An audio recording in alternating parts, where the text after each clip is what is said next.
Tá bom, vamos continuar então. Estamos indo nessa caminhada do livro de Romanos. E agora eu queria ler com vocês um trecho um pouquinho maior, capítulo 6. Acho até que o William leu, né, uma parte desse capítulo. Mas vamos retomar de novo aqui. Romanos 6.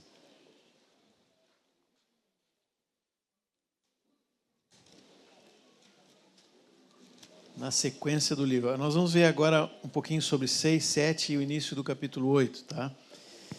Então vamos lá, Romanos 6, de 1 a 18. Que diremos, pois? Permaneceremos no pecado para que seja a graça mais abundante? De modo nenhum. Como viveremos ainda no pecado, nós os que para ele morremos? Ou porventura ignorais que todos nós que fomos batizados em Cristo Jesus, fomos batizados na sua morte? Fomos, pois, sepultados com ele na morte pelo batismo, para que, como Cristo foi ressuscitado dentre os mortos pela glória do Pai, assim também andemos nós em novidade de vida. Porque se fomos unidos com ele na semelhança da sua morte, certamente o seremos também na semelhança da sua ressurreição. Sabendo isto, que foi crucificado com ele o nosso velho homem, para que o corpo de pecado seja destruído, e não sirvamos o pecado como escravos, porquanto quem morreu está justificado do pecado. Ora, se já morremos com Cristo, cremos que também com ele viveremos. Sabedores de que, havendo Cristo ressuscitado dentre os mortos, já não morre. A morte já não tem domínio sobre ele. Pois quanto a ter morrido de uma vez para sempre, morreu para o pecado. Mas quanto a viver, vive para Deus. Assim também vós, considerai-vos mortos para o pecado, mas vivos para Deus em Cristo Jesus. Não reine, portanto, o pecado em vosso corpo mortal, de maneira que obedeçais às suas paixões, nem ofereçais cada um os membros do seu corpo ao pecado, como instrumentos de iniquidade, mas oferecei-vos a Deus como ressurretos dentre os mortos, e os vossos membros a Deus como instrumentos de justiça.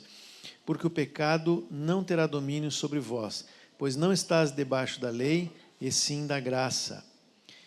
Vamos até o 18. E daí, havemos de pecar porque não estamos debaixo da lei, e sim da graça? De modo nenhum. Não sabeis que daquele a quem vos ofereceis como servos para a obediência, desse mesmo a quem obedeceis sois servos, seja do pecado para a morte, ou da obediência para a justiça. Mas graças a Deus, porque outrora escravos do pecado, contudo viestes a obedecer de coração a forma de doutrina a que fostes entregues. E uma vez libertados do pecado, fostes feitos servos da justiça. Até aqui. Nós falamos na parte anterior sobre um convite que Jesus faz para nós, né? Vinde a mim os que estão cansados, sobrecarregados, pecadores, né, fracos, e ele vai nos libertar e vai nos transformar. Mas esse texto de Romanos, que fala também do que aconteceu quando nós nos unimos a Cristo e fomos inseridos numa nova realidade pelo batismo, ele vai dizer também agora outra coisa. Se tu está nessa nova realidade, então acabou o pecado, né? É isso que Paulo está dizendo aqui. Eu queria então falar de um segundo convite que o Senhor faz que envolve essa realidade. Assim como ele diz, vinde a mim, depois ele faz um segundo convite, que é, vinde após mim, para ser meu discípulo. A primeira vez que esse outro convite aparece, está lá em Mateus 4, versículo 19 e 20. Até o 22, na verdade, mas vou ler só esse iniciozinho. Mateus 4, 19 e 20. Vocês conhecem a história, estava lá o Pedro e o André pescando, aí Jesus passa por eles e diz assim, Mateus 4,19, e disse-lhes, vinde após mim, e eu vos farei pescadores de homens. Então, eles deixaram imediatamente as redes e o seguiram. Sobre o versículo 19, nós vamos falar mais adiante, tá? Mas eu queria chamar a atenção para esse versículo 20. Deixaram as redes e o seguiram. André e Pedro. Jesus continuou caminhando e encontra João e Tiago. Eu acho que eles eram sócios, né? Porque estavam ali, pelo menos eram vizinhos, conheceram João Batista, depois Jesus, tudo junto, e foram discípulos. Aí Jesus faz o mesmo convite para Tiago e João, né? De vir após ele para se tornar pescadores de homem. Só que, no caso deles, diz que além... no caso de Tiago e João, tem um acréscimo aqui, porque diz assim, 22, deixando o barco e seu pai o seguiram. Essa atitude desses discípulos, o Pedro, o André, o Tiago e o João, era mais do que parar de trabalhar. Eles deixaram, de fato, os barcos, as redes, deixaram o sustento, né? Ainda que por algum período, eu não sei o que aconteceu depois, se eles voltavam de vez em quando, não sei. Mas o fato é que eles decidiram seguir a Jesus sem olhar para trás. E o Tiago e o João deixaram também as redes, mas deixaram a sua família. Ali está escrito, né? Eram filhos de Zebedeu, que era pescador. Então, houve já no início dessa caminhada com ele uma escolha de deixar coisas para trás. Esses discípulos conheciam Jesus, porque eles andavam com João Batista, foram apresentados a Jesus por João Batista, mas agora eles foram convidados a algo mais. Não apenas conhecer o Senhor, mas seguir após ele, ser discípulo de Jesus. O que é esse algo mais que envolve a nossa caminhada como discípulos de Jesus? Lucas 14, 27. Texto bem conhecido, né? E qualquer que não tomar a sua cruz e vier após mim, não pode ser meu discípulo. Esse é o chamado para o discipulado. Agora, antes que alguém pense que eu estou falando de sofrimento, quando fala de cruz a gente pensa sofrimento, né? A primeira coisa que vem à cabeça. Vamos deixar claro que tomar a cruz é deixar tudo para trás. É isso que significa tomar a cruz. É uma decisão pelo propósito eterno de Deus. Do que nós estamos falando desde o início aqui desse encontro, né? Mesmo que isso implique em perdas e às vezes até algum sofrimento. Aqui e agora, mas eu sei que lá no futuro eu tenho a recompensa. Na verdade, irmãos, tomar a cruz sempre vai implicar em algum tipo de perda. Senão não seria seguir pelos passos de Jesus, porque ele perdeu tudo. Ele se tornou homem, com todas as limitações de um ser humano, foi para a cruz quando não tinha motivos para isso, humanamente falando, né? Jesus perdeu tudo, mas por causa disso, lá Filipenses 2, né? Deus o exaltou sobremaneira. E assim é conosco também. Não tem como passar pelo lado desse processo. Não tem uma portinha lateral, não tem um lugar VIP, né? No reino, todo discípulo passa pelo mesmo caminho do Senhor. E às vezes essas perdas vão trazer algum sofrimento, pelo menos na nossa alma, uma perda temporária, né? Perdas de opções, de projetos, enfim, nós vamos falar um pouquinho sobre cada uma dessas coisas. O que nos faz, o que nos dá força e graça e coragem para tomar essas decisões é porque a gente vê o valor daquilo que está lá na frente. Por isso a importância de conhecer o propósito de Deus e se abraçar a Ele. Aí eu tomo a cruz com dor, com sofrimento, com perda, porque eu sei que lá tem algo de maior valor.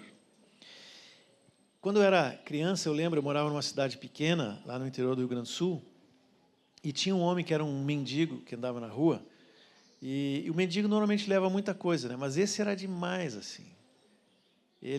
Tudo que eu acho que tudo que ele ganhava ou que ele catava nos lixos, ele ia carregando. Era uma coisa assim, no meio daquela montanha de coisas, tinha uma pessoa ali, carregando aquilo. Sujo, daquele jeito que vocês imaginam, né? De vez em quando ele aparecia sem nada. Eu acho que pegavam, tiravam tudo dele, davam um banho, botavam uma roupa nova e ele saía lá. Daqui a pouco, de novo, ele estava com tudo aquilo, né? Eu ficava pensando, na minha cabeça de criança, mas esse homem não sabe que isso aí é tudo lixo que ele está carregando, né? Sabe que às vezes a gente é meio assim, né? Às vezes a gente carrega algumas coisas que vai pegando no meio do caminho e vai carregando sem necessidade. Essa é a beleza da cruz, porque o que o Senhor faz é tirar essas coisas. Às vezes, aos nossos olhos, aquilo tem muito valor, aos olhos do Senhor não tem. Ou mesmo que tenha valor, Ele diz, eu tenho algo de maior valor para ti. E aí eu consigo carregar. Por isso que o alerta que Jesus faz nesse texto aqui, ele diz aqui, né, para tomar a sua cruz, é versículo 27. Mas se vocês voltarem um versículo, no 26 ele vai dizer o seguinte: se alguém vem a mim e não me ama mais do que ama seu pai, sua mãe, a sua mulher, os seus filhos, os seus irmãos, as suas irmãs e até a própria vida, não pode ser meu discípulo. Aí vem o 27, que nós lemos. Está bem claro, né? Não é? Tem uma versão que diz assim, eu acho que essa RA diz que não odiar seu irmão, né? Fica meio estranho isso, né? Aqui eles deixaram mais claro. É um amor maior pelo Senhor do que por qualquer outra coisa, pessoa, projeto, pensamento, enfim. O texto paralelo a esse que está em Mateus 10, 38 e 39, foi quando Jesus enviou os discípulos de 2 em 2 para pregar o Evangelho, né? Ele dá várias instruções e aí ele conclui com esse chamamento, Mateus 10, 38. Quem não toma a sua cruz e vem após mim, não é digno de mim. Quem acha a sua vida, perdê-la. Quem, todavia, perde a vida por minha causa, acha-la. Mesma coisa. Mais adiante, Jesus está começando a revelar aos discípulos o que ia acontecer com ele. Está falando da cruz, né? Esse é um momento muito significativo pelo local que Jesus está. Nós não vamos entrar nisso, mas tem uma riqueza ali do momento. Jesus escolheu o momento, o lugar, tudo certinho para falar disso. E aí ele diz, fala da cruz, e o Pedro, com aquele coração sempre rápido, né, para fazer e tal, diz, não, Jesus, de jeito nenhum, isso nunca te acontecerá. E aí, vocês conhecem toda a conversa, né? Jesus repreende Satanás, ele não repreende Pedro, ele sabia que era Satanás, estava botando aquilo na mente do Pedro, né? E na continuidade, Jesus diz, então Jesus disse a seus discípulos, é Mateus 16, 24 e 25, se alguém quer vir após mim, negue a si mesmo, tome a sua cruz e siga-me. Pois quem quiser salvar a sua vida, a perderá. E quem perder a vida por minha causa, esse a achará. Claro, né?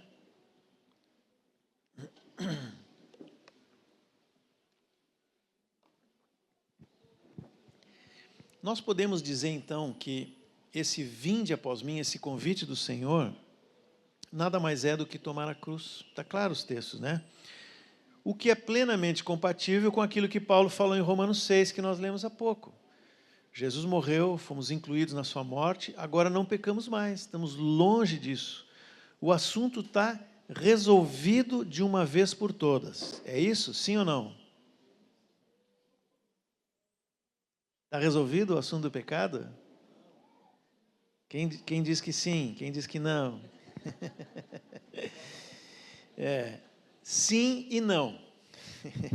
Sim, está resolvido porque Jesus fez uma obra completa, perfeita, a qual nós nunca vamos poder acrescentar nada.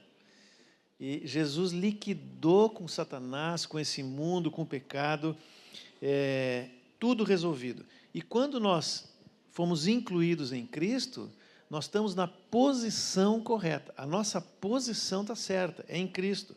Mortos para o pecado, mortos para o mundo, separados do mundo, né? É por isso que Paulo diz ali, considerai-vos mortos, porque já aconteceu. O Senhor tinha morrido, eles só foram incluídos numa realidade que já estava pronta e acabada. Então sim, tudo resolvido. Mas por que é não?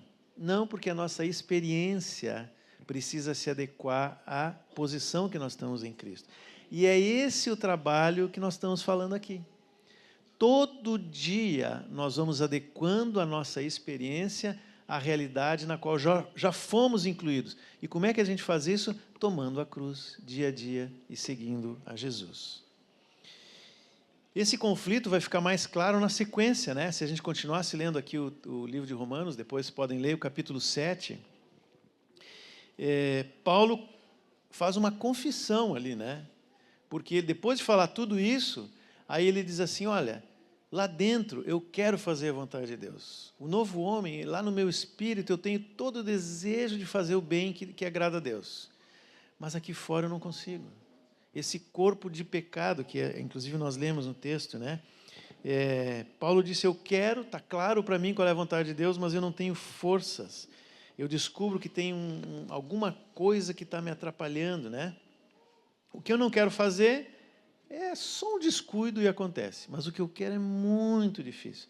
E aí Paulo vai indo nessa conversa ali do capítulo 7, e eu imagino que ele largou um grito assim, né? Até assustou o rapaz que estava escrevendo a carta lá para o Paulo, né?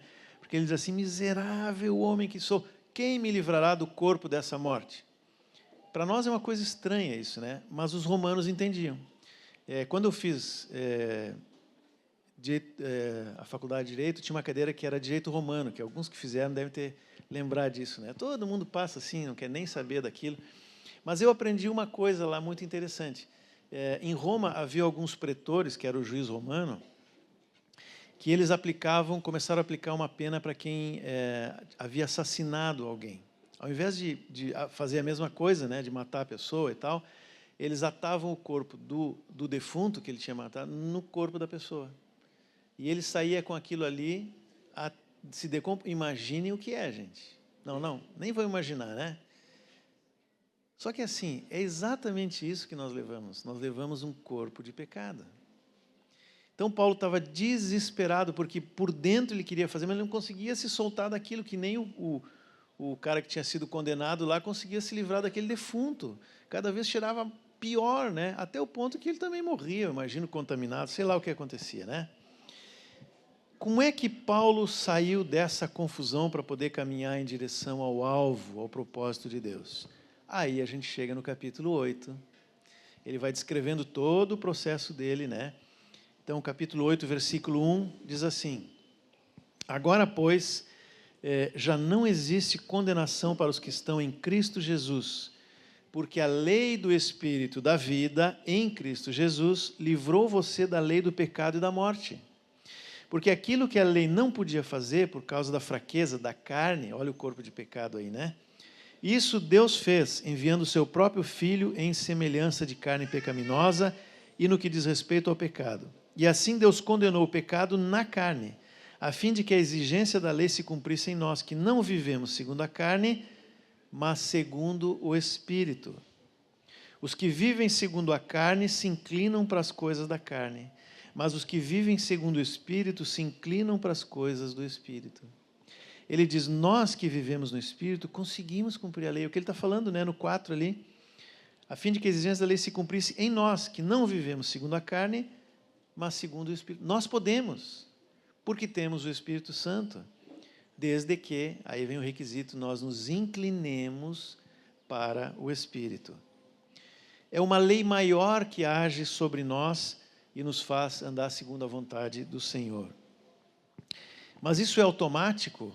Fui batizado no Espírito, recebi o Espírito, fui batizado, falo em línguas, profetizo, sei lá, tudo que vocês possam imaginar da nossa vida no Espírito. Isso é automático? Acontece assim no outro dia? Nunca mais eu vou pecar? É só ler 1 Coríntios que vocês vão ver que não é assim, né? Há uma caminhada. Eu preciso escolher tomar a cruz dia a dia. Sabe que no Antigo Testamento tem uma figura muito interessante, né? que é realmente uma figura dessa realidade aqui, que é o livro de Esther. Não sei se vocês já leram ou já se deram conta disso. Tem alguns personagens ali no livro de Esther, né? Um deles, que logo aparece, é o Amã, que inclusive era descendente de Amaleque, né? Viu se o Saul tivesse feito aquilo? Não, acho que isso aqui é antes, né? Agora não sei, enfim. Mas é da mesma linhagem. E Amã é uma figura da carne, do pecado. Nós estamos presos pelo pecado antes de conhecer o Senhor. Mas tem uma outra figura que é o Mordecai. É uma figura do Espírito Santo. E a Esther está no meio, né? A Esther é uma figura da igreja, de nós mesmos. E você sabe a história, o Amã conseguiu convencer o rei a promulgar uma lei que determinava a morte, a expulsão dos judeus do seu reino, né? E todos ficaram apavorados, e agora vão morrer. Aí começa a parte principal da história, em que Mordecai começa a dizer para Esther, olha, está contigo, tu vai ter que... Deus te colocou aí para isso, até foi lido isso hoje, né? Deus te colocou aí com essa finalidade. O que acontece? É promulgada uma nova lei, por causa de tudo que Mordecai fez, uma figura do Espírito Santo, e a ação da Esther, o juiz proclama uma nova lei, porque a lei dos medos e dos persas não podia ser revogada. Mas agora vem uma lei maior que permitia a eles lutar contra qualquer um dos seus inimigos. E assim o povo de Israel foi vencedor, mas eles fizeram uma opção de lutar contra os seus inimigos. De forma simples, irmãos, é isso que nós temos que fazer. Nós temos o Espírito, nós temos o poder para lutar contra a carne, contra o pecado, contra o mundo, mas há necessidade de uma ação nossa, de nós nos inclinarmos para o Espírito e não mais para a carne. De forma simples, é isso que é tomar a cruz. Se inclinar para o Espírito e não para a carne. E daí começa a vir algo novo, uma vida nova, uma vitória. Às vezes, aos olhos humanos, parece uma derrota, né? Porque a gente abre mão de uma coisa que ninguém faria. Às vezes até é motivo de chacota da família, de irmãos, de amigos, porque fez uma escolha e diz, ninguém faz isso que tu está fazendo. Mas a gente sabe lá dentro que Deus está pedindo aquilo, né? E essa é uma decisão que ocorre todo dia. Jesus disse, tome a sua cruz dia a dia e siga-me.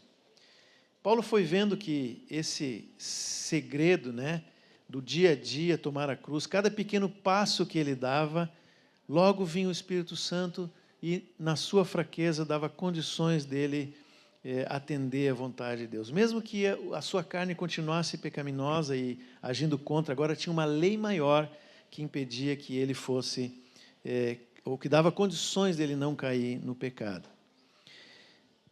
Se nós vamos na direção do Espírito, nós vamos receber poder para vencer. Se nós formos na direção da carne, nós vamos voltar para aquele quadro. Uma das coisas que eu gosto de fazer nas poucas horas vagas é trabalhar com madeira. É o meu hobby, né? Então eu tenho lá uma serra, as coisas, de vez em quando eu faço alguma coisinha lá.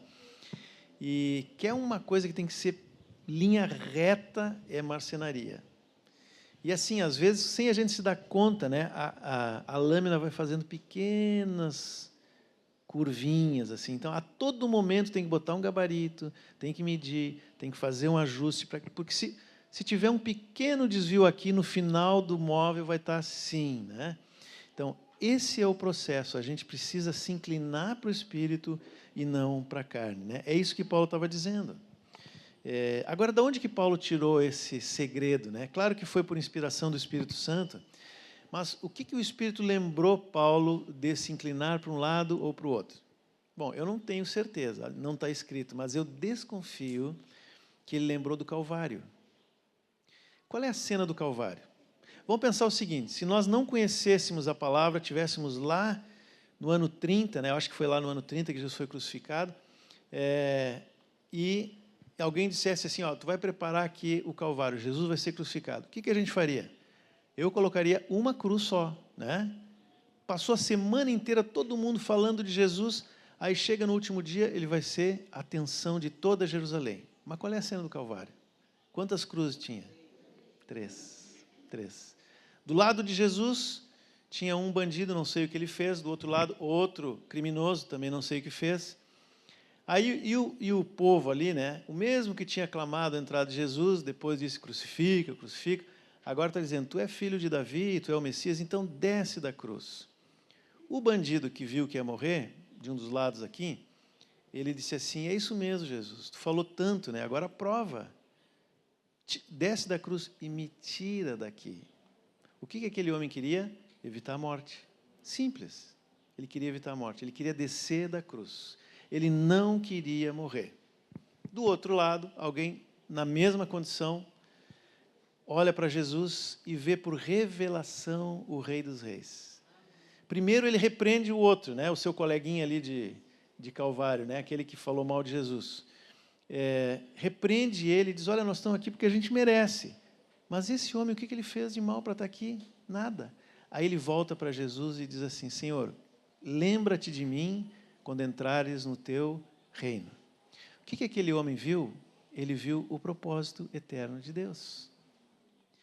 Ele estava disposto, mais do que isso, ele estava satisfeito, acho que dá para dizer assim, pelo que estava acontecendo ali, porque ele sabia que no dia seguinte, e Jesus disse, ainda hoje, né, vai estar comigo no paraíso. Aquele homem entendeu o propósito de Deus. Irmãos, o nosso dilema hoje é exatamente esse. A cruz do Senhor está entre isto ou aquilo. Para onde eu vou me inclinar? Qual desses dois homens eu quero ser? Aquele que diz, Senhor, me tira dessa situação, eu não quero morrer. Eu quero que a minha vontade prevaleça. Ou aquele que diz, Senhor, eu estou disposto a morrer, porque eu quero estar contigo no teu reino. O que dividia um do outro? A cruz de Cristo, né? Se eu me inclino para a cruz, eu vou morrer, mas o Espírito Santo vai me capacitar a abraçar essa situação com coragem, com força, em função do que vem depois. Mas se eu quiser fugir desse lugar, eu não vou conseguir andar com o Senhor. Às vezes a gente pensa que tomar a cruz é se um dia, né, vier uma situação em que a igreja vai ser perseguida, nós vamos ser presos, vamos ser ameaçados de morte. Aí eu disse assim, se isso acontecer, eu vou ficar firme, não vou negar o Senhor, vou morrer e tal. Que bom, eu espero realmente que seja assim com todos nós. Na verdade, eu espero ser arrebatado antes de tudo isso, né? Mas se vier acontecer, eu tenho certeza que todos, ou a enorme maioria, vai fazer isso. Porque nessa hora nós não temos dúvida de que estamos com o Senhor. O problema é o dia a dia. Por isso que Jesus disse, tome a sua cruz todo santo dia. O santo é por minha conta, né? Todo dia, tome a sua cruz. Essa escolha é feita a todo momento, cada pensamento, cada olhar, cada julgamento, cada reação nossa, cada escolha que a gente faz, precisa estar na nossa frente a imagem do Calvário. Qual dos dois eu quero ser? Aquele que queria descer da cruz ou que se abraçou nela para morrer com Cristo e ressuscitar no seu reino? Muitas das nossas dificuldades na vida com Deus e uns com os outros apontam para esse problema crucial, né? Desculpe a redundância, mas é cruz mesmo. É muito simples de resolver. Basta tomar a sua cruz e seguir a Cristo. E nós podemos, hoje nós temos essa condição. Eu vou tentar ilustrar isso, vou chamar o Davi aqui. Vem cá um pouquinho, Davi. E o Paulo. O Paulo fica longe por enquanto ali. Eu vou tentar ilustrar para vocês entenderem o que eu estou dizendo. Sobe aqui, Davi. Agora, por alguns instantes, eu sou uma figura do diabo e do pecado, e da prisão do pecado. Davi, tenta ir lá. E o Paulo é o Espírito Santo. Tenta ir lá. Ele não consegue, né? Porque ele é escravo do pecado e do diabo. Assim nós éramos antes de conhecer o Senhor. Conhecemos o Senhor, nos convertemos, fomos batizados, livres da escravidão do pecado. Agora, o Davi tem uma opção. Ele pode voltar para o pecado ou ele pode ir para o Espírito Santo. Aí. Isso é se inclinar para a carne ou para o Espírito. Todos nós temos essa situação todos os dias. Obrigado. Nós não estamos mais escravos do pecado. É isso que Paulo diz no capítulo 6. Antes, ele nem pensava, né? Ele nem pensava o que fazer, não tinha esse conflito dentro dele. Quando a sua vida estava em Cristo, houve o conflito, mas ele descobriu o segredo, seguir na direção do Espírito Santo. Irmãos, de forma prática, eu quero de novo voltar a alguns exemplos, assim, porque eu acho que nos ajuda a entender. Aonde a cruz opera? Aonde ela fica no meio, né? Entre que coisas que está a cruz do Senhor que nós temos que abraçá-la. O básico, que na verdade está no fundo de todo conflito desse tipo, a cruz está entre a minha vontade e a vontade de Deus. Esse é o conflito básico, né? é o pãozinho do sanduíche lá. Depois a gente vai escolher o que vai colocar ali. Mas todos passam por esse conflito. E quando eu digo que é para escolher a minha vontade, talvez alguém possa assim, bom, pensar assim, tem coisas ilícitas que são pecaminosas por natureza, mesmo que eu queira escolhê-las, não posso mais, né? Tem que escolher entre isso ou aquilo que é de Cristo. Beleza, está correto, mas não é só o que é ilícito. A minha vontade, às vezes, quer muitas coisas que são lícitas, mas que aos olhos de Deus não convém. Às vezes são, ou talvez não é a hora, né? Pode ser que não convenha naquele momento, mais adiante sim. Mas mesmo assim, mesmo diante de algo lícito que não é por si só pecaminoso, muitas vezes eu preciso escolher pela vontade de Deus e não a minha. Jesus não tinha cometido pecado nenhum, mas ele não preservou a sua vida. Ele foi até a cruz. Aqui entram sonhos, projetos, às vezes profissão, né? Muitas situações dessas, nem preciso dar exemplo, todo mundo passa por coisas assim, por escolhas assim. Como é que Jesus resolveu isso, né? E Paulo e todo aquele que é discípulo do Senhor? Seja feita a tua vontade e não a minha. Jesus pediu para o Pai, se possível, afasta de mim esse cálice, mas seja feita a tua vontade e não a minha. Eu lembro que quando eu cheguei em Porto Alegre, eu tinha alguns amigos ali e tinha um rapaz que era da Batista Filadélfia, não congregava ali conosco, mas ele era muito próximo. E ele estava se preparando para ser missionário, eu não lembro se era China ou Índia, algum desses lugares assim. E só podia entrar lá com alguma profissão que fosse necessária, né? Então ele aprendeu várias coisas, ele fez curso de açougueiro, ele fez curso de mecânico, um monte de coisa para se capacitar, e estava concorrendo a alguma dessas vagas de emprego lá, mas na verdade o objetivo dele era ser missionário lá. E enquanto isso ele estava fazendo a faculdade de engenharia. Ele e a noiva, tá? A ideia deles era, o plano inicial era concluir a faculdade, casar, e aí em algum momento ia ser chamado para ir para o ministério. Só que Deus inverteu a ordem das coisas, né? Quando ele estava no último semestre da faculdade, veio um convite. Ligaram para ele e disseram, olha, abriu uma vaga aqui de açougueiro, eu acho que era açougueiro, em tal lugar, eu não lembro qual é o lugar. E aí, o que fazer? Aí ele foi para a família, convence o pai e a mãe de largar a faculdade de engenharia no último semestre. Aqueles não, mas termina primeiro, casa primeiro, vai com calma, aquela coisa toda, né? Às vezes eu disse que a gente precisa esperar, tem outras vezes que a gente tem que antecipar. Ele foi lá e conversou com o pessoal, eu não sei, acho que era não era Jocum, era uma outra missão dessas, e eles disseram, olha, a vaga tem 1 mês para te responder, senão a gente vai ter que chamar outra pessoa, é agora ou nunca. Aí ele conversou com a esposa, casaram, não sei como que eles conseguiram, eu acho que eles tinham já o casamento marcado, alguma coisa assim, tinham feito já a documentação, casaram e largou a faculdade, faltando menos de 1 mês para concluir, e foi para lá. Eu não acompanhei a vida daquele rapaz lá depois, né, mas eu fiquei com isso gravado aqui. Eu não sei se eu faria não teria coragem de tomar essa decisão, entende? Mas ele fez, o Senhor estava chamando, e ele deixou tudo, deixou um projeto de profissão, de vida e tudo mais, por seguir aquilo que o Senhor estava falando com ele. Outro lugar onde a cruz está, né, no meio, é entre o meu prazer e o prazer do Senhor, entre aquilo que me agrada e o que agrada ao Senhor. É quase a mesma coisa da vontade, né? Mas aqui tem uma sintonia fina, porque o foco é no que me agrada e aquilo que agrada a Deus, que às vezes são coisas simples, irmãos, simples. Eu estou falando aqui, falei desse assunto do rapaz, mas as escolhas são simples.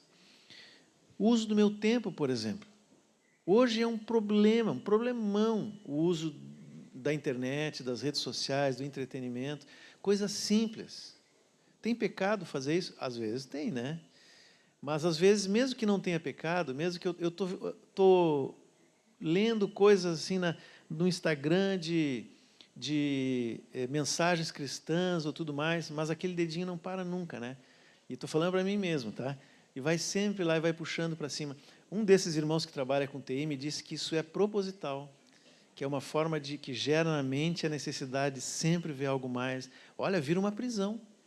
Então, é uma escolha que a gente tem que fazer entre algo que é lícito, que agrada a minha alma, mas que eu perco o quarto secreto, eu perco tempo com o Senhor, às vezes perde tempo com a família. Teve uma vez que eu cheguei lá no Jari, que alguns conhecem, né? Era aniversário de um adolescente. Aí eu entrei na casa e olhei assim e fiquei assustado. Devia ter uns 20 adolescentes assim, todos, sem exceção, assim. Ninguém conversando. Aí eu disse, oi pessoal, tudo bom? Aí já chamei um, chamei outro, né? Então, é de fato uma luta nessas coisas simples, irmãos. E nós vamos perdendo. Não estou dizendo que é pecado, tá? Entendem o que eu estou dizendo? É uma escolha por andar com o Senhor ou não, né? Amanhã nós vamos falar um pouquinho do que, quando a gente não faz essa escolha, quais os riscos que nós corremos. Mas hoje eu quero falar daquilo que é positivo, né? Relacionamentos, às vezes é uma coisa um pouquinho mais complicada. Amizades. Às vezes nós temos amizades que Deus não quer que a gente continue. Ou até relacionamentos. Quantos irmãos que se convertem e estão num namoro, num relacionamento, e tem que deixar, o outro não se converteu. Tem alguma coisa ilícita preparar uma família, um casamento? Não. Mas ali Deus não queria mais. Outra coisa simples, uso do dinheiro. Às vezes nós usamos os nossos recursos em coisas que a gente nos agrada, que eu sempre, é um sonho, eu tive um sonho de quanta coisa eu comprei porque eu tinha um sonho de comprar. E depois ficou guardado o sonho dentro de uma gaveta, né? Enfim, mas o uso dos recursos tem que ser feito não por causa do meu prazer, daquilo que me agrada, mas aquilo que agrada ao Senhor. Outra coisa simples, já que nós estamos chegando perto do almoço, né? Comida e bebida. Gosto, né? É interessante que o povo de Israel saiu da escravidão no Egito, cruzou o Mar Vermelho, Deus proveu o alimento, o pão do céu, gente. Quem é que negaria comer o pão do céu? O que eles disseram? Esse pão vil. Reclamaram do pão que vinha do céu. Eu não sei como é que era o maná, devia ser uma coisa muito simples, mas que alimento melhor do que aquele que Deus dá? Sabe que às vezes nós nos enrolamos com essas coisas normais da vida, né? Convidar alguém para fazer jejum. Quantas horas é a pergunta, né? Devia ser quantos dias? Jesus ficou 40 dias. Como é difícil para nós abrir mão do prazer da comida. Nós gastamos a nossa juventude comendo errado, né? Eu e a Madalena, e hoje estamos colhendo as consequências disso na nossa vida. Por misericórdia, o Senhor nos preservou. Mas toda vez que eu encontro um jovem, eu digo assim, por favor, não planta algo que depois tu vai colher muito ruim lá na frente, né? O nosso corpo é templo do Espírito Santo. Enfim, são escolhas diárias, sempre pensando naquilo que Deus quer, naquilo que agrada a Deus. Eu falei dessa questão da comida, né? Mas eu vejo nisso um princípio do semear e colher, sabe? A gente semeia algumas coisas e depois não quer a colheita. E se tem uma coisa que eu tenho aprendido na caminhada com o Senhor, é que Deus não interfere na colheita. Ele permite a gente escolher e não interfere na colheita. Às vezes, por misericórdia, Ele minimiza isso, né? Ou nos dá graça para passar por aquela situação. Mas como seria melhor se a gente tivesse escolhido, né? Esses tempos, uma irmã tinha uma escolha dessas por fazer, assim, envolvia saúde, e ela disse, todo mundo me diz para fazer assim, eu vou fazer. Depois, se eu ficar mal, vocês oram por mim. Olha, irmão, eu segurei para não dizer o que eu gostaria de dizer, não vou orar por ti. Porque eu sei que nós vamos orar, né? Mas por que não escolher algo que hoje tem a opção, né? E depois, enfim. Em todas essas coisas, eu sempre devo perguntar ao Senhor, qual é a tua vontade? O que te agrada mais? Nós não estamos falando de lei, de lícito e ilícito. O que agrada ao Senhor? Porque eu sei que isso é o melhor. Outra área em que é muito, muito, muito importante a cruz entrar no meio é entre a ofensa e o perdão. Aqui, agora a coisa começa a apertar, né?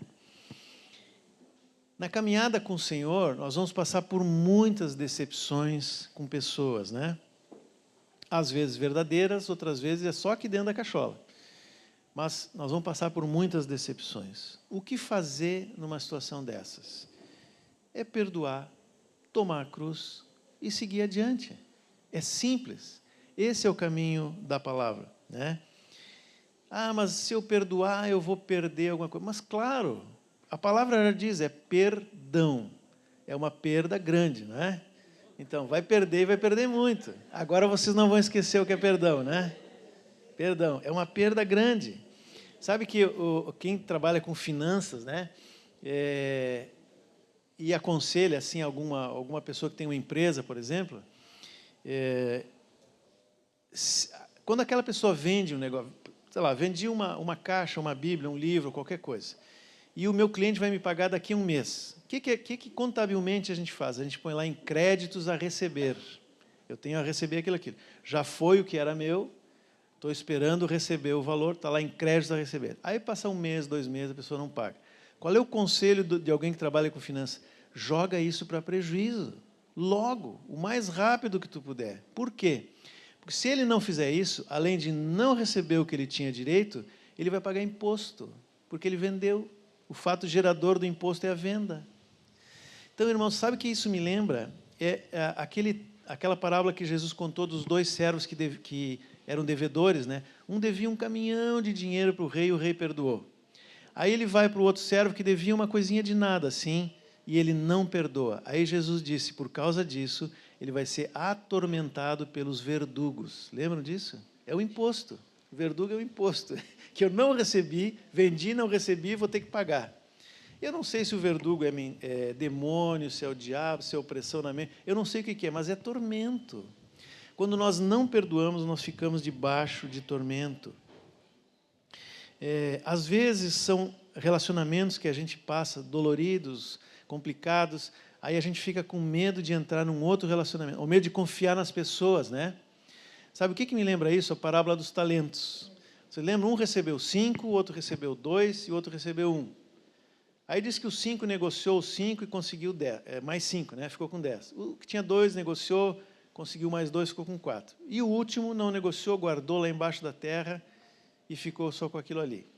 Eu imagino que se eles negociaram, como a palavra diz, o que tinha 5 deve ter perdido alguma coisa no meio do caminho. Ele vendeu, comprou, alguém não pagou, alguma coisa se estragou, mas no final tinha mais 5. Né? E assim vai ser a nossa vida, nós vamos decepcionar com uma coisa aqui ou ali, mas no final a vida de Cristo vai crescer. O que tinha 2, a mesma coisa. Qual era o problema do que tinha 1? Medo. Ele não queria passar de novo, aqui sou eu dizendo, né? Ele não queria passar pelo risco de perder o que ele tinha. Não adianta, irmãos, na nossa vida nós vamos ter que correr riscos com o Senhor. E muitas vezes vamos ter perdas, vamos ter que perdoar coisas, mas esse é o caminho. É o caminho que vai nos levar mais para perto do Senhor, porque foi o que Ele fez. É por isso que nós somos discípulos de Jesus. Não é porque nós vamos num dia X, num lugar X, ou estamos no retiro de carnaval. É porque nós tomamos a cruz todos os dias, atrás do Senhor. O que fazer com a maledicência, né? É outro problema que a gente tem. E é ruim quando alguém vem e diz uma mentira a nosso respeito. Ou às vezes é uma verdade, mas é uma coisa que tinha que estar escondida. Não era para colocar assim para todo mundo, né? Às vezes já junto que ele vai um comentário ácido, uma ironia, um desprezo, enfim, machuca a maledicência? Claro que machuca. Mas eu aprendi um segredo ao longo dos anos também. Quando alguém vem e diz algo que me fere, que não é verdadeiro, ou pelo menos que fala mal de alguma coisa que eu fiz ou que eu deixei de fazer, eu faço 2 coisas. Primeiro, eu paro diante do Senhor e digo, Senhor, é verdade isso que Ele está falando? Será que eu fiz isso com essa intenção? Tem alguma coisa que precisa mudar em mim? E o Senhor vai dizer, sim. Se diz sim, muda e continua a caminhada. E agradece para o irmão que te alertou, né? Se não tem nada, a gente perdoa e continua a caminhada. Quem é que fica com o problema? Quem falou.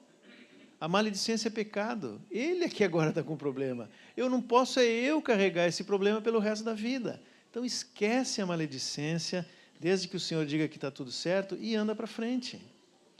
Muitos problemas, irmãos, entre casais, famílias, ou entre irmãos, né? Alguns deles já tendo uma caminhada longa com o Senhor, ficam às vezes andando em círculos, porque em divisões, em guerras, em problemas, porque não descobriram o segredo do perdão, do tomar a cruz e de seguir adiante. Às vezes é uma coisinha pequena, né? Às vezes é um desentendimento aqui, outro ali, aí não olha mais, não conversa mais, começa a não confiar mais, a coisa vai tomando corpo. Quando vê, anos depois, conversando com aquele irmão, diz assim, lembra que há 10 anos atrás tu me disseste que isso? A pessoa nem lembra mais. Sabe o que a Bíblia chama isso? Raiz de amargura. Foi crescendo para baixo, de tal forma que é difícil e doloroso retirar. Precisa isso? Não precisa. Se nós tomarmos a cruz lá na largada, nós não vamos ter raiz de amargura. Outra coisa que tem um pouco a ver com isso também, a cruz entra nos relacionamentos entre o estar certo e o andar juntos. Às vezes nós ficamos brigando porque assim, não, eu tenho a razão. Aí o outro diz, não, a razão quem tem é eu. Não, mas olha só, é assim, e assim vai. A gente nunca se acerta, né? Não seria melhor tomar a cruz e dizer, olha, pensamos diferente, enxergamos diferente, mas vamos andar junto, vamos chegar a um consenso juntos, não vamos nos dividir. Eu estou falando de algo como se fosse fácil, eu sei que não é fácil isso, irmãos, mas é o que o Senhor nos pede. Isso tem muito a ver com a obstinação que eu falei anteontem, né? Eu acho que foi ontem, não lembro. Às vezes é muito sutil isso, né? Mas nós precisamos tomar a cruz. E o tomar a cruz, nesse caso, é uma posição de humildade.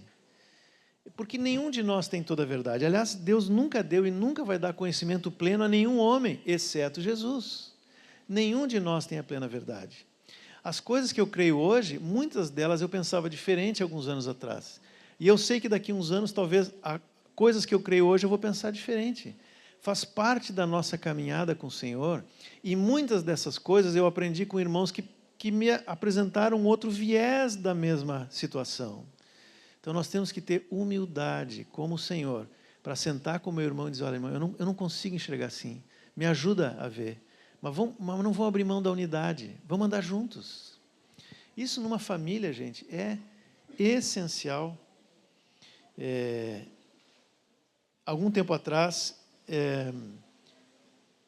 começou a surgir lá, eu acho, não sei se aqui também, mas lá em Porto Alegre começou a tomar corpo uma questão lá de calvinismo e arminianismo, assim, disputa entre os irmãos, tá?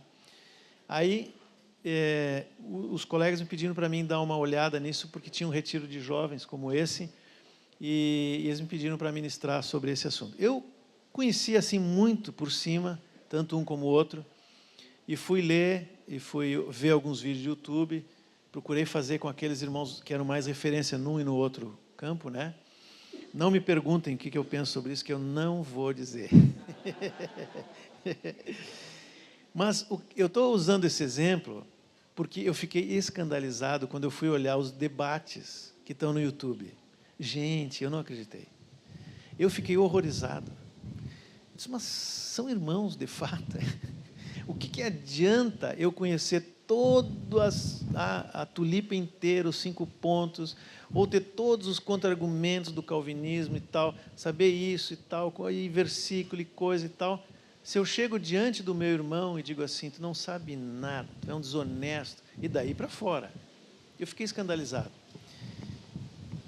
Não estou dizendo que nós tenhamos que abrir mão da verdade ou daquelas coisas fundamentais, mas sempre há situações em que eu tenho que abrir mão do estar certo.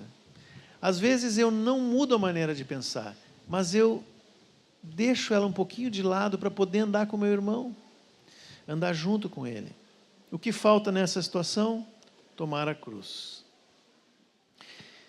Outra situação em que a cruz entra também, e aí talvez entra mais a questão do esperar o momento de Deus, né? Entre a fé, ou entre a promessa, talvez seja melhor dizer assim, a promessa que o Senhor nos dá de alguma coisa e o cumprimento dessa promessa. Às vezes leva muito tempo para o Senhor cumprir. O tomar a cruz é esperar pacientemente que Ele vai fazer. Talvez o melhor exemplo disso seja Abraão, né? Abraão tinha 75 anos quando Deus prometeu para ele um filho, e que nasceu quando ele tinha 100, 25 anos de espera. Abraão tentou de todas as formas, levou o Ló junto com ele, porque era o único herdeiro próximo. Aí o Ló foi para Sodoma, ele achou lá um servo que era de Damasco, né, o Damasceno, e até ele disse para Deus, o único que eu tenho aqui é esse servo Damasceno. Não era esse. Aí a Sara disse, Abraão, quem sabe, vamos tentar um plano B. Aí surgiu o Ismael, também não era, até que Deus cumpriu a promessa de, através daquele filho, gerar uma nação. Agora, imagine, tenta se colocar na situação do Abraão. Depois de 25 anos, com 100 anos de idade, ele recebe o filho, que seria o filho da promessa, do qual vai vir a nação de Israel, o povo de Deus, mais numeroso que a areia da praia, que as estrelas do céu, tudo aquilo que Deus tinha falado para Abraão. Será que Abraão cuidava desse filho? Como diz o mineiro, né? Bah, como diz o gaúcho. Abraão estava ali em volta daquele filho, não deixava que ele fosse para nenhum lugar. Se ele caísse, ia correndo lá levantar. Eu imagino, a Bíblia não diz isso, mas eu imagino que Abraão tratava o Isaac assim, porque era a promessa de Deus. Imagina que vai acontecer alguma coisa com aquele menino. Aí Deus disse assim, eu preciso testar o coração de Abraão. Ele precisa, na verdade Deus sabia, né? Ele precisa conhecer o próprio coração. Ele diz assim, Abraão, me dá o teu filho, teu único filho. Ainda a Bíblia repete, para não deixar dúvidas. E Abraão prontamente vai e entrega Isaac para o Senhor. Sabe, irmãos, aquilo é uma figura da cruz, né? Porque Abraão entregou Isaac na hora em que decidiu fazer o que Deus tinha lhe pedido. E a palavra diz que ele ficou 3 dias indo até o lugar do sacrifício, que nem Jesus, né? 3 dias da cruz entre a ressurreição. A cruz foi lá embaixo, quando Abraão decidiu entregar Isaac. A ressurreição foi lá em cima, quando Deus disse, não toca no menino. Então, às vezes nós temos essa espera pela promessa, e quando ela está pronta para se cumprir, ainda Deus prova o coração nosso. Prova por quê? Para saber se o nosso coração está no Senhor ou nas suas bênçãos, nas suas promessas. As bênçãos que Deus nos entrega são para a glória dEle, para o cumprimento do seu propósito, da sua vontade, né? Eu falei da parábola dos talentos. Ali também, quando o Senhor vem para recolher os talentos, ele recolhe o que é dele. O servo trabalhou, ganhou 5, conseguiu mais 5 e devolveu para o Senhor, a glória é do Senhor. Depois, o Senhor diz, agora entra no meu gozo, entra na minha alegria, entra na minha glória.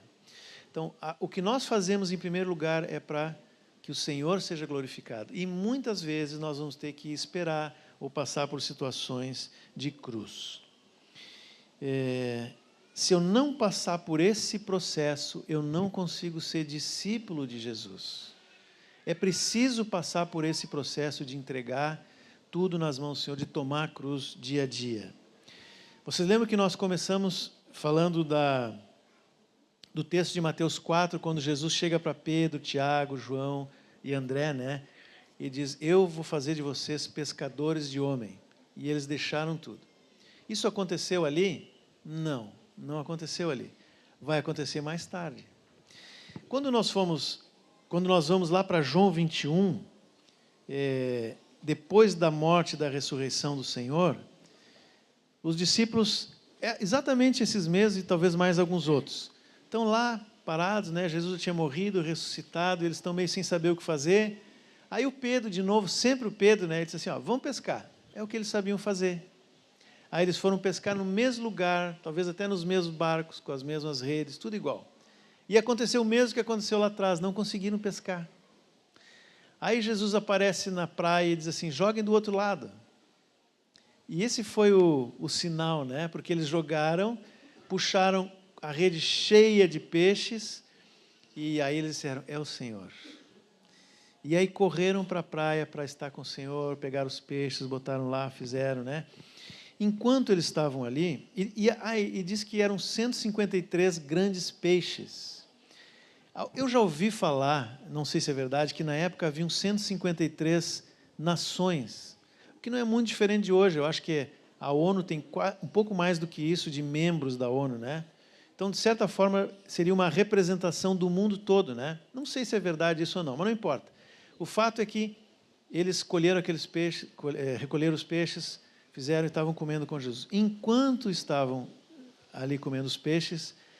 É como se Jesus pegasse lá aquele convite de trás e dissesse: agora eu vou fazer vocês pescadores de homens. Mas vocês precisavam passar por esse processo. Não tem como. É claro que ainda viria o Espírito Santo, e Jesus disse: não saiam da cidade antes que sejam revestidos de poder. Mas ali Jesus estava estabelecendo um princípio: é o vinde a mim, e depois vinde após mim. Tomar a cruz para seguir o Senhor. E aí ele vai naquela conversa com Pedro que a gente já conhece. Pedro, tu me amas? Pedro, tu me amas? 3 vezes Jesus pergunta. E Pedro responde. E na última vez o Pedro já desanimado, né? Ele diz assim: Senhor, tu me conheces, tu conheces todas as coisas, tu sabe que o meu amor é imperfeito, eu neguei a ti 3 vezes. Ele não diz, eu que estou dizendo, né?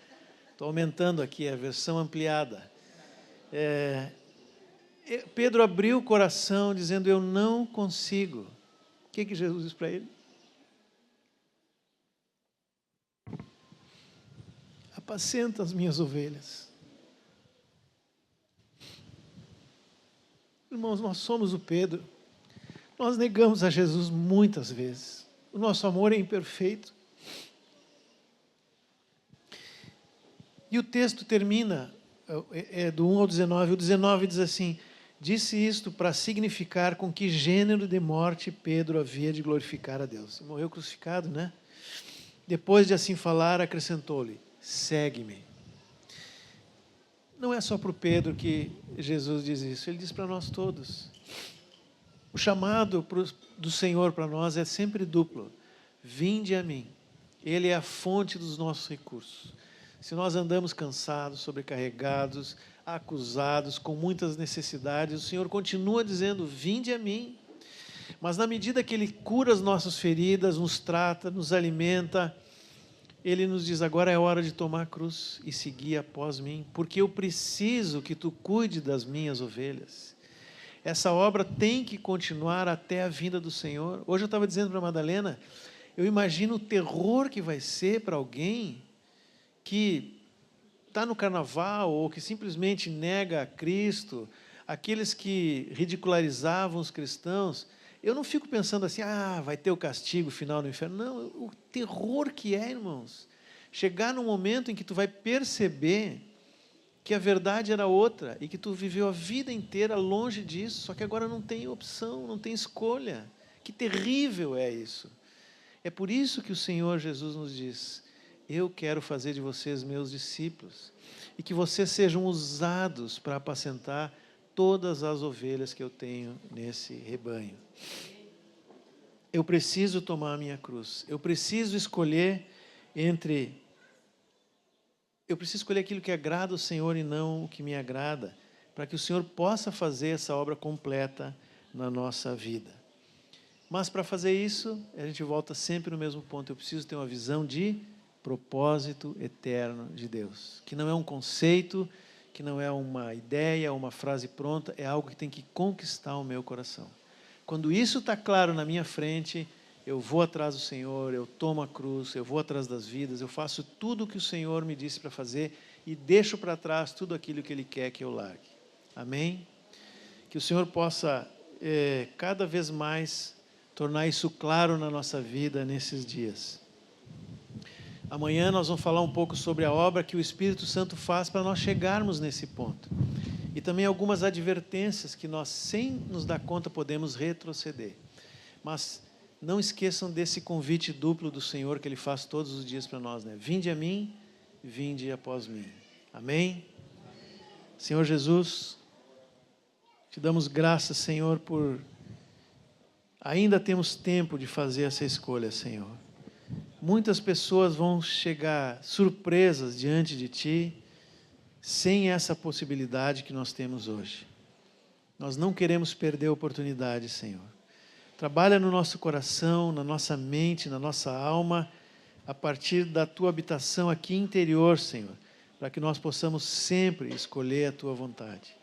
Nós queremos amar a Tua cruz, Senhor, amar a Tua cruz. Não é por causa de sofrimento ou por qualquer outra coisa, mas porque esse é o caminho pelo qual Tu andaste e nos chama hoje para seguir pelo mesmo caminho. Dá graça para mim, dá graça para os meus irmãos, para que nós possamos viver dessa forma. Em nome de Jesus. Amém.